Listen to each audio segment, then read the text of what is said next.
Hello, everybody, and welcome back to a new episode of Blythe Coffee Break here on Life with Jemma Blythe.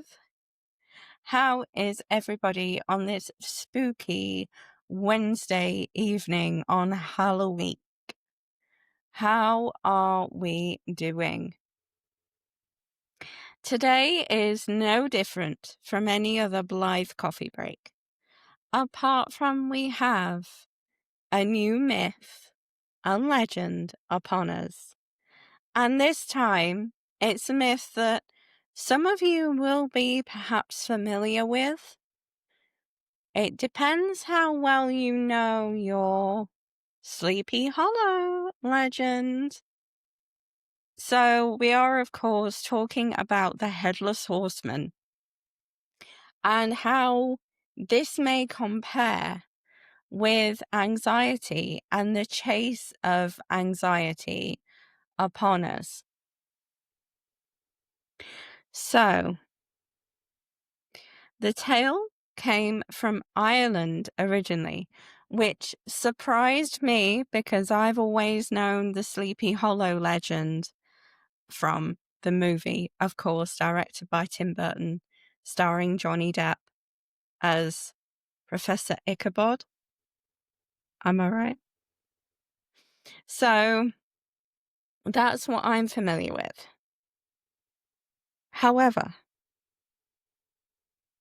this asks us, what are we running from? The rider who chases, relentless, faceless, unstoppable. A legend about pursuit, fear, and the sound of something closing in behind you. The sound of something closing in behind you. But maybe, just maybe, this isn't the ghost story or legend as we thought. Maybe it's a story about anxiety, that invisible gallop in your chest. It's time to pour a coffee, light a candle, and take a deep breath. Let's look over our shoulder together. Welcome to Life with Jemma Blythe. This is your midweek coffee break, a pause for reflection, a sip of something warm, and a wander into the shadows where myths, mental health, and queer women's stories meet.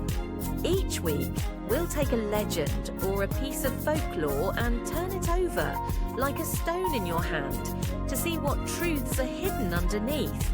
The eerie, the haunting, the half-forgotten.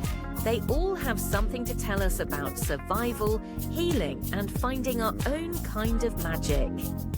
So, pour your coffee, settle in, let's step into the story. Let's do this. The myth retold. The Headless Horseman appears in many guises. In Ireland, they call him the Dullahan, a dark rider who carries his own head beneath his arm.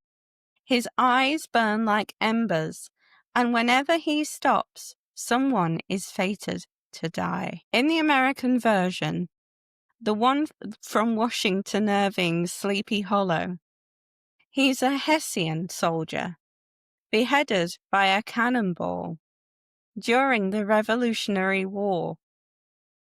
At night, he rides again, searching for his lost head. Either way, the story feels the same. He rides fast. He cannot rest. He cannot think because he has no head. Only instinct, speed, and an endless chase. People say, if you hear his horse behind you, you must never look back. If you do, he'll catch you. But the thing about the horseman is, he's not just chasing others. He's chasing himself, his own missing piece. And isn't that what anxiety feels like sometimes? Running full speed after something you can't even name. Afraid that if you'll stop, you'll fall apart. That for me is really, really interesting because anxiety inside us almost has a rhythm, like the clip-clop of the horseman, like something you cannot quite name or even think of. So when you think about the horseman and what he does and what he's like, is that not the same? So sometimes when anxiety gets high, you might hear your heartbeat in your ear or feel something in your neck. Is that not a rhythm? Can that not be hooves that are chasing you, a steady pounding under your ribs, faster and faster until you can't tell if you're running away or running towards something? And in these moments, it doesn't matter if you're completely safe because your body doesn't listen. Your heart just gallops, convinced the horseman is right behind you. From the outside, we can look completely calm and composed, as if we know what's going on, and as if everything's completely fine. But inside, you can be sprinting. Sometimes it might almost feel like you're sprinting for your life. The horseman doesn't need a head because anxiety doesn't need logic. It just rides. But what if instead of running, we stopped? What if we turned around and saw that rider chasing us? What if it was only a frightened part of ourselves trying to catch up? Coffee shop confession. For the Headless Horseman week, I had a moment once. I was stood in a queue in a coffee shop and I felt the panic starting to rise. I knew that I was completely fine, but I was in a place where I'd been abused. I was in a place where parts of me had been lost. And I'm not talking about the coffee shop. I'm talking about the place where the coffee shop was. Everything should have felt fine, but it didn't. On the outside, I looked okay as I was placing my order, preparing to take it back to the table. But inside, bubbling away, was the panic and anxiety and fear, a rhythm that I was used to, a rhythm that I'd had for too many years. Why did it strike then? The environment, work, college, memories, they can all be triggers for anxiety. We might just not realize it at the time. So a way that I dealt with it was I looked outside the window and it was raining hard. And I could hear the rhythm of the rain knocking on the glass as it was pounding from the sky. And it was in that moment where I decided not to fight the anxiety. I decided to stop and I let the panic come and the anxiety riding waves over me. It was then I stopped running right there in that queue. I felt the hooves fade into a heartbeat. Still, fast, but human again. And I realized the horseman only chases harder when you flee. When you face him, he's just another part of you asking to be seen. Sometimes peace isn't outpacing the fear. It's letting fear ride beside you until it quiets. I'll tell you another time when I let anxiety in, and it was back in 2022. My mum was in hospital and I was wide awake, sat up in bed. I couldn't sleep. I couldn't even get to sleep. So I sat there, I pulled out my phone and I videoed it. Why? It wasn't for attention. It was showing people just what living with anxiety is like. In that moment, I didn't try to stop it. I let it go through me. I had the power in that moment. Not that I knew it, but that was another time when I let anxiety in. So let's try something simple together now as part of the ritual for this week and a way to calm the gallop. If you can, Place a hand flat over your chest. Feel your heartbeat. Don't try to slow it.